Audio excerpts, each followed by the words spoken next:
Okutandikira mu ssaza Butambala abakulembeze ba disitulikiti y'e Butambala beewuunyizza bwe bagenza okulambula ekibira ekya gavumenti eky'Ennawandigi mu ggombolola y'Ekibibi ne basanga nga abagagga baleese ttulakita nga ziri mu kusenda miti ginnansangwa bo beesimbiremu kalittunsi. Omusasi waffe Patrick Serugo yalina ebikirawo.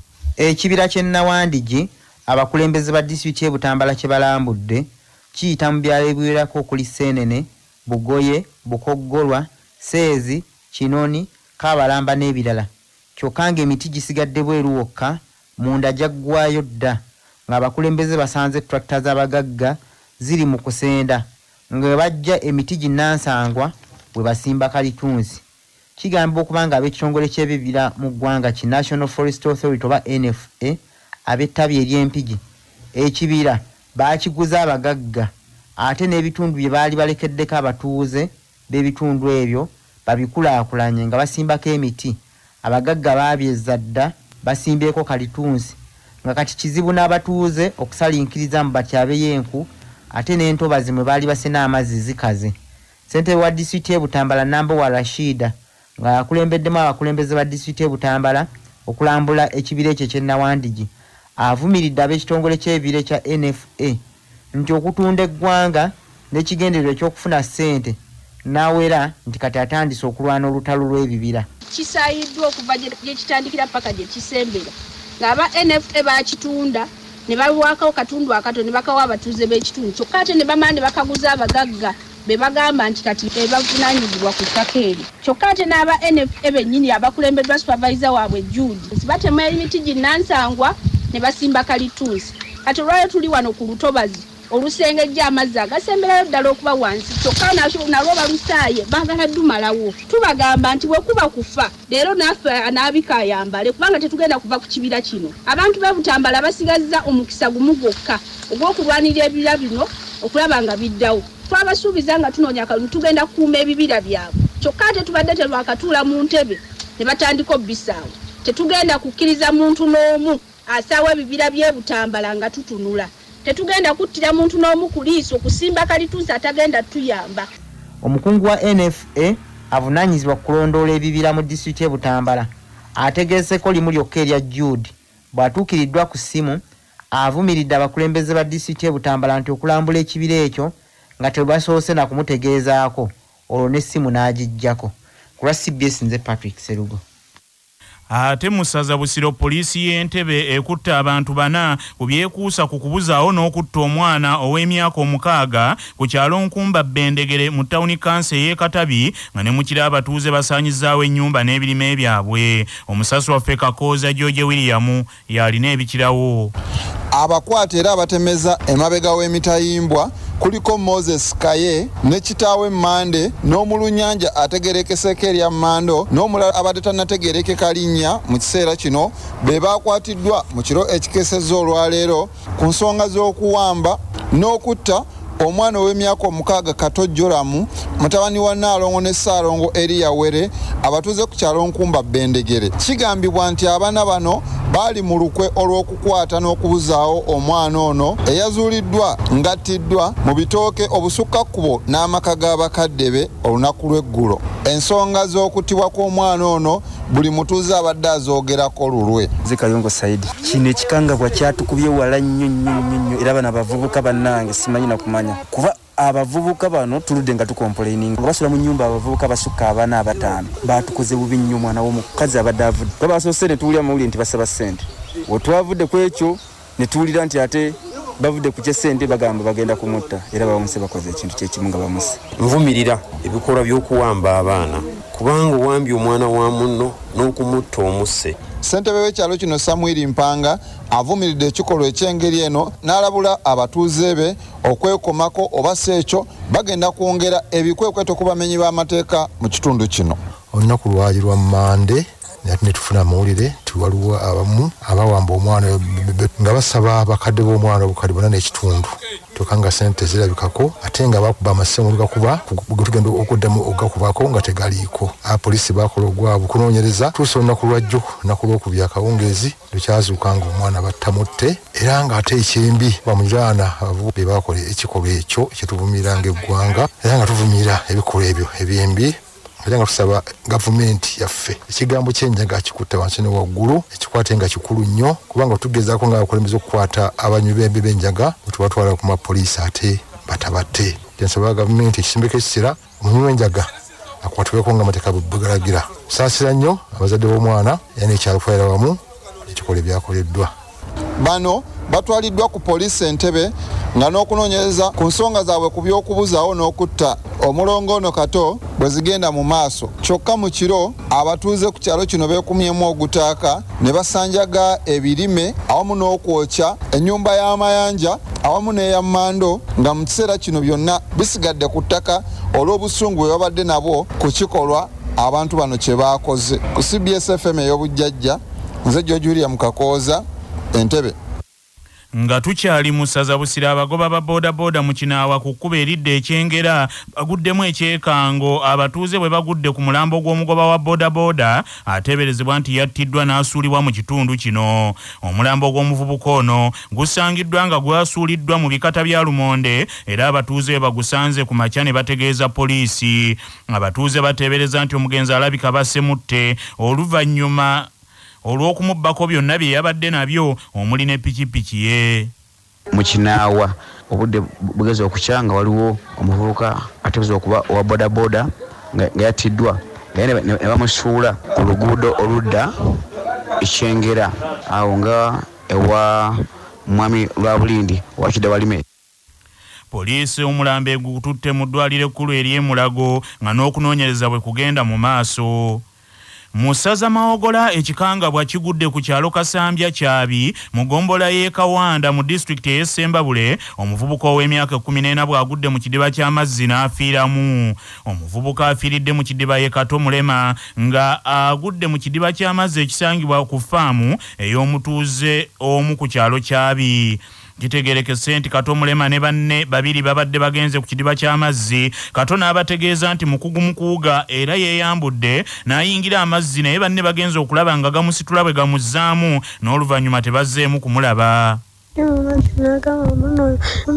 Yagenda awuga mudamu muno yetatyayo muno yawugalese Victoria emugaba Katoto ukirayo wawanvu n'agaana n'agenda n'avayo n'abeerayo nga bw'addayo bw'avaayo bw'addayo n'amala nga tavaayo Kato. Omuvubuka Kato Mulema afudde abadde yava mu bitundu by'Ekigoma mu district y'Egomba n'ajja okuyiga okuzimba. Poliisi ng'ekulembeddwamu Osi w'Ekyabi Waleni Lukundo yeekozeemu omulimu abasirikale baayo ne bannyulula omulambo guno mu mazzi n'oluvannyuma ne gukwasibwa abooluganda lw'omufu. Nnyina entebe wa Kasambya Kyabi Francis Segirinya agambye nti abaana bayitirizza okuzannyira mu bidiba by'amazzi mu kiseera kino eky'omuggalo n'agamba nti bagenda kutandika ebikwekweto okubakwata. Tufunye ekikangabwa ky'amaanyi nnyo. Omwana yava Gomba n'ajja wa mukulu Seeba ajje bamuyigiriza okuzimba. Olwali lukedde alabiseeko nga akkirira ku luzzi naye watuuseyo ne banne ne yeeyambulamu engoye akkirira awuge nga bujjo babadde bamanyidde okukola nga tubagamba muve ku nzizi mpanvu. Naye kati wakkiridde mu luzzi takomyewo. Tubadde tuli omu abaana bazze mu kyalo nga bagamba kaate wakkiridde mu luzzi takomyewo. Era ne tukubakuba ku bantu nga ekisoboka ne poliisi nejja ne tumugjamu kati mayiti emaze okuvaamu naye tukubiriza abantu b'ekyalo ekyo kyonna abaana bayitidde okuzannyira mu mazzi. Era kati ffe tugenda kutandika ng'ab'obuyinza okukwasisa abaana amaanyi ennyo obutaddamu kuzannyira ku nzizi kalube luno kalube olulala lwonna. Okukomawo mu ssaza Busiro akabenje kagudde mu bitundu by'Emaya mu tawuni kanse y'Ekyengera omuntu omu n'afiirawo ng'ono abadde atambulira ku bodaboda. Akabenje kano kigambibwa nti kavudde ku motoka pick-up namba AK 245A ebadde eva e Masaka okwolekera e Kampala nga yo wa bodaboda afudde abadde ava Kampala ng'adda Masaka. Mugenzi ategeerekese nti Yesepu ya Diriso w'e Kasubi mu gombola y'e Lubaga mu Kampala. Akabenje kano we kagwiriddewo nga meya wa Kyengera Town Council Duke Ekibabu Matayasi Mulumba wa Lukagganga waali era avumiridde abagoba b'emmotoka ezikkirizibwa okutambula abavuga endiima ku luguudo lw'e Masaka. Duke Ekibabu Matayasi wa Lukagga agambye nti omuvuzi w'emmotoka olumaze okutta omuntu emmotoka agidduseemu n'agireka ku luguudo. Era omulambo gukyali ku kkubo wano Emaya nga asula mu Mugema zone e Kasubi afiiridde wano Emaya mmotoka emu omugenzi abadde ava Kampala ng'adda ku lw'e Masaka ng'ate pikapu eva ku Masaka edda Kampala. Pikapu ebadde eyisa mu koona n'eryoka esangayo n'ava e Kampala n'emutta. Naye driver wa pikapu adduse era tannaba kumanyika. Nkubiriza abavuzi b'emmotoka mwenna bwe bali mu lockdown, emmotoka ntono mu kkubo kwanne ekireme kuba waate mwagalya kubeera nga mudduka emisinde emingi ennyo okutta abantu baffe. Poliisi omulambo eguggyeewo nga n'okuyigga abadde avuga emmotoka eno nako bwe kugenda mu maaso. Mu ssaza Buweekula bannamubende batongozza kaweefube w'okuyamba abatuuze bannaabwe abali mu mbeera embi mu kiseera kino eky'omuggalo. Omusasi waffe Ssebuufu baana ba Kintu yalina ebikira ku bino. Bannamubende batongozza enteekateeka y'okuddukirya bannaabwe abali mu mbeera embi ennyo mu kiseera kino olw'omuggalo gw'ekirwadde ekya ssennyiga Lumiimamawuggwe. Enteekateeka eno etongozeddwa n'abawanuka Sumaiya ng'era ono agitongerezza Kitiseekende bw'agabidde abavuzi ba boodabooda mu kitundu kino obuwunga. N'abawanuka ategeezezza nti ekiseera kino kye tuyitamu kya buli omu kwerekereza dduukirire munne naddala abo abali mu mbeera etetambula bulungi okusobola okulaba nga beeyimirizaawo olw'omuggalo gwe baliko. Annyonnyodde nti bangi ku baana ba boodabooda mu kiseera kino abamu baggyibwako pikipiki zaabwe ze baali bavuga okufunamu ekyokulya, abalala balwadde ate nga balina na famire ze balina okulabirira. Ekintu kyagambye nti bantu bateekeddwa okubeerwa abantu abalinako ku busobozi babasobozesa okuyita mu mbeera eno. Ye ssentebe w'aba boodabooda Mubende Dennis Ziwa ategeezezza nti n'abawanuka abayambye byansusso nti kubanga abadde afuna bannaye bangi abamukaabira buli olukedde nga tebalina kyakulya. Ziwa agaseeko nti engeri gye baba bayimiriza okukola yandeerera ne basigalira kuvuga migugu. Bangi ku bannaabwe baalemererwa ng'era bangi bali mu maka gye babonaabonera nga n'abalala balwadde tebalina buyambi bwonna. Wano waasinzidde n'awanjagira abakulembeze ku mitendera egy'enjawulo Mubende okwongera okudduukirya bannaabwe abali mu mbeera embi ennyo ddala kw'ogatta n'abantu abalala. Leero terwakyali kipya kye twewuunyaamu, ebintu byatabuka. So ffe nga ffe abantu tulina okwerwanako tulabe nti buli omu ayamba munne. Kyannaku nnyo nti ate era abakulembeze baffe nabo batulaga nti tewali kyamaanyi kye basobola kukolawo. Embeera gye tulimu tukimanyi bulungi, okubonaabona kwe tulimu kwaleetebwa bakulembeze, naye ate olw'okuba nti ate tulina obutamanya, ate bennyini abakulembeze be tugamba nti batuyambe, naye ng'ate ebizibu bye tutambuliramu be baabituleetera. Enteekateeka embi olwaleero yenyigiriza Munnayuganda. So sirwa kuba nti tuli baavu. Ssebuufu baana ba Kintu, CBS FM Mubende. Mu ssaza Buddu omusumba w'e Masaka awadde ebiragiro ebiggya ku mikolo egy'okuziika mu kaweefube ow'okulwanyisa obulwadde Lumiimamawuggwe. Omusasi waffe Toomusange Kayinja yalina ebisingawo. Ng'eggwanga likyatubidde n'ekizibu ky'ekirwadde kya Lumiimamawuggwe COVID-19 n'okusala entoto engeri y'okuvunukamu ekizibu kino, e Masaka omusumba w'essaza ly'e Masaka Bishop Serverus Jumba agambye nti mu kiseera kino akabi ku kusaasana kw'ekirwadde kino kali nnyo mu kuziika. N'agamba nti wadde ye si munnassaayansi nti naye bwe yeefumiitiriza ekizibu tekiri ku mulambo, naye buli kiri ku basigadde mu kukungubaga. Naddala agambye nti wano mu Buganda abantu batera nnyo okubeera okumpi n'abafiiriddwa, okubakubagiza, okubabudaabuda wamu n'okubasuza. Mu mbeera eno Bishop Serverus Jumba awadde ebiragiro ebiggya bw'alagidde abafiiriddwa nga balina obusobozi abafu babasuze nga mu ggwanika, okuziika nga kutuuse omufagibweyo bamutwale butereevu bamuziike. Omusumba Jumba alagidde nti bwana mukulu yekka yalina obuyinza okusabira omufu, ng'enkola ebaddewo ey'abafiiriddwa okwefunira faatha yenna oba omusomesa asabire omugenzi, enkola eyo agiggyeewo. N'agamba nti bino byonna abikola kutaasa bulamu obwabo ababeera basigaddewo. Kukungubaga ffenna tukaabira wamu, naye ate era tusalira wamu amagezi okulaba nga abalamu tubataasa. Nti omukristo bw'afa nga yeetaaga okusabirwa misa, abooluganda era bulijjo tukikola bulungi, muweereze obubaka ku kifo bamusabire abasoosolo nti tusome misa ne bwe tuba omu, era emisa eba ya Kereziya yonna ne bwemba nzekka situkyasomera wamu.